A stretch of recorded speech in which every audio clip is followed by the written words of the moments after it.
ભગવાન શ્રી કૃષ્ણ શ્રીમદ્ ભગવદ્ ગીતાના 3જા અધ્યાયના 22મા શ્લોકમાં કહે છે, હે પાર્થ, મારે ત્રણેય લોકમાં ન તો કોઈ કર્તવ્ય છે અને ન કોઈ પ્રાપ્ત કરવા યોગ્ય વસ્તુ અપ્રાપ્ત છે, તો પણ હું કર્તવ્ય કર્મોમાં જ લાગેલો રહું છું. પોતાના માટે કોઈ કર્તવ્ય ન હોવા છતાં પણ ભગવાન કેવળ બીજાઓના હિતના માટે અવતાર લે છે અને સાધુ પુરુષોનો ઉદ્ધાર, પાપી પુરુષોનો વિનાશ તથા ધર્મની સ્થાપના કરવા માટે કર્મ કરે છે.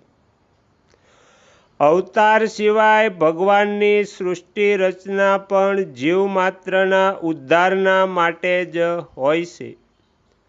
સ્વર્ગલોક પુણ્ય કર્મોનું ફળ ભોગવવા માટે છે અને 84 લાખ યોનિઓ તેમજ નરક પાપ કર્મોનું ફળ ભોગવવા માટે છે.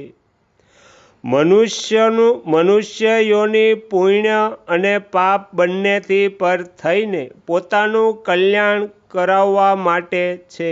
એવું ત્યારે જ સંભવિત બને છે જ્યારે મનુષ્ય પોતાના માટે કંઈ ના કરે તે સઘળા કર્મો સ્થૂળ શરીરથી થવાવાળી ક્રિયા, સૂક્ષ્મ શરીરથી થવાવાળું ચિંતન અને કારણ શરીરથી થવાવાળી સ્થિરતા કેવળ બીજાઓના હિતના માટે જ કરે, પોતાના માટે નહીં.